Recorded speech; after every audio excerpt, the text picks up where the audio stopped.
What's going on, everybody? We are sitting in Project Actra, the B20 Beast, the turbo something. I can't think of anything slick right now, but we are working on some things. So when I first got this car and everything like that, I had found a kind of like, I guess, a hidden surprise or just an extra goodie, or like, I don't know what to call it, but I found an older HKS Type 0 turbo timer in the car, and I'm just like, I love turbo timers. You know why? Because I like to actually try to take care of my turbo cars, and I let them run after I've been on the highway, and if I've driven the shit out of them, which I always do, I let them idle, but ain't nobody got time for that.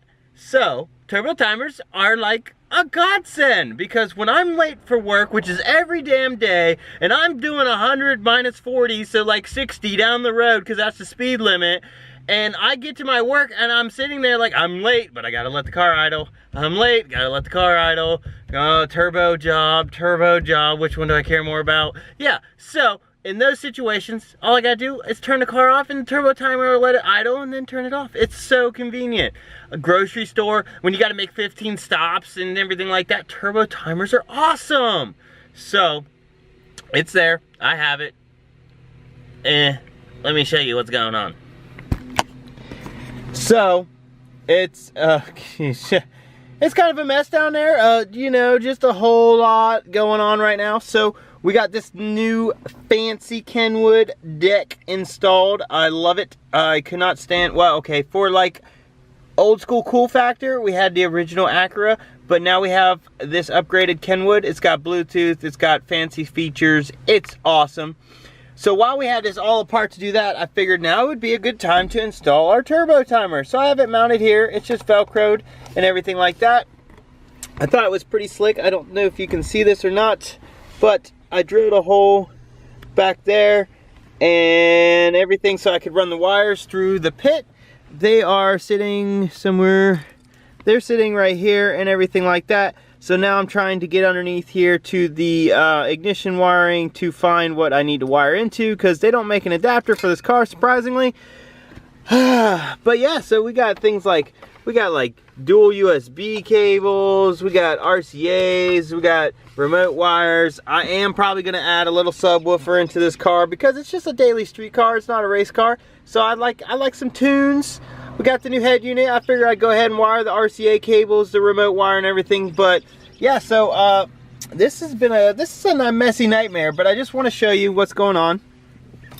We have a couple wires here. We got red, we got gray, we got brown, we got green, we got blue.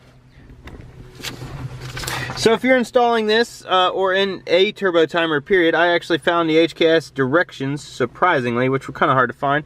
But it pretty much tells you right there, red is your constant 12 volt, green is your ignition 12 volt, and blue is your accessory. So once you find those, basically you wire those in, and then you got a black wire that goes to the ground, and then you have your safety circuit wire. That's very important. So, you know, it says, note, if gray wire is left open or if the parking brake is down, the turbo timer will not count down. So you either have to, I think it's a ground, but either way, you either have to ground the gray wire or you have to connect it to your emergency brake.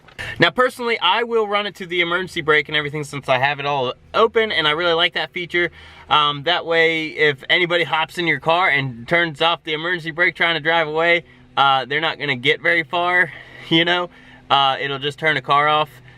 Really, they'd only have a minute or so anyways before the car would turn off to try to drive it anywhere.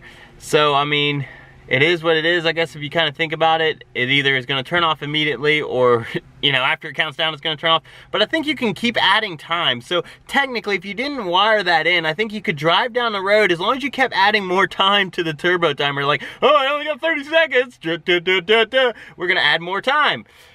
Which would be pretty interesting. I'd almost hand the dude 20 bucks if he made it somewhere with just by clicking a button and keep adding time with the turbo timer. Anyways, I'm rambling. We're gonna install the safety wire. I had it like that in my old 240. It was really convenient. You drop the e-brake, it turns off. Safety feature, blah, blah, blah.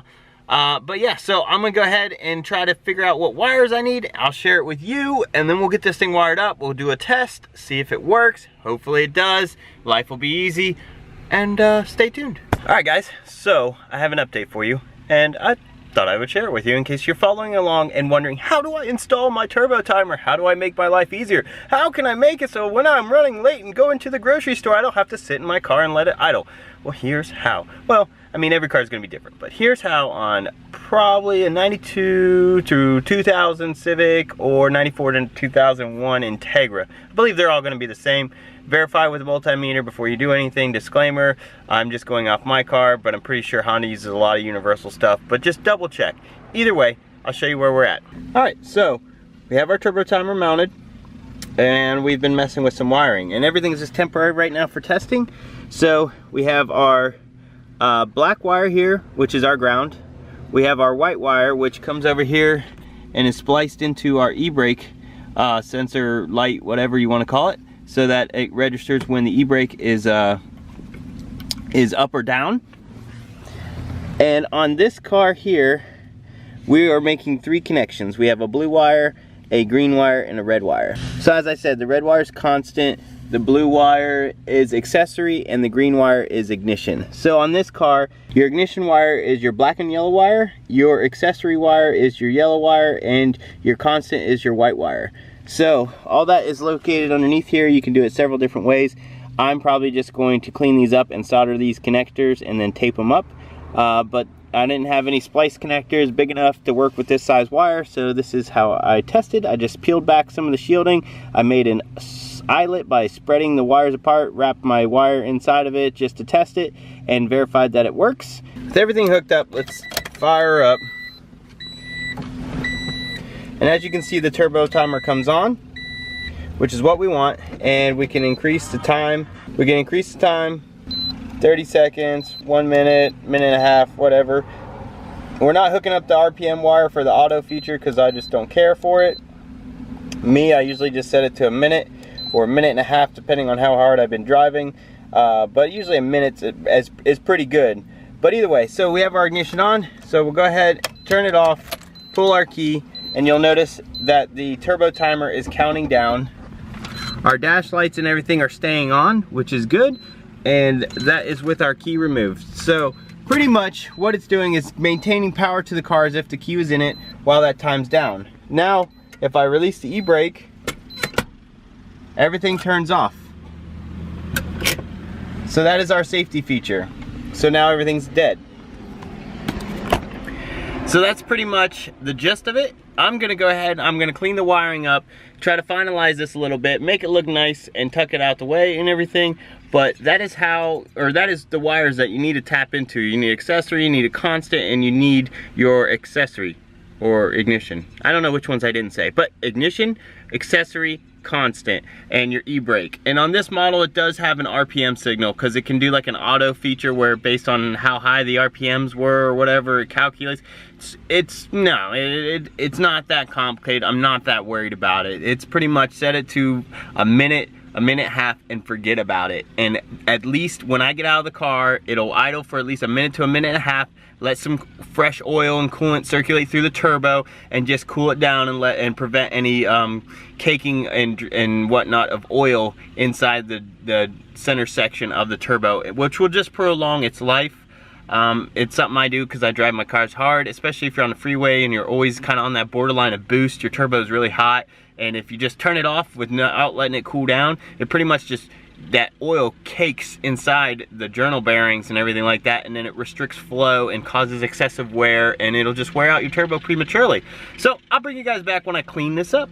All right guys, it's getting hot. It feels amazing. I'm just so happy that spring is finally sprung or whatever. But either way, the temperature's rising. I'm inside this car. I don't know why haven't I rolled the windows down? I don't know, but I might do that to get some airflow through here, but we're getting close to being done with this project. So I got the driver floorboard wiring all done on the turbo timer. Everything's all back together. All the wires are nice and tidy.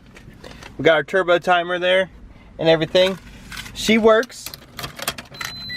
She kicks on. E-brake set. She counts down. Everything stays on like it should. Drop the e-brake, it goes off. Extremely happy. So now we got our remote wire here. We got our RCA cables.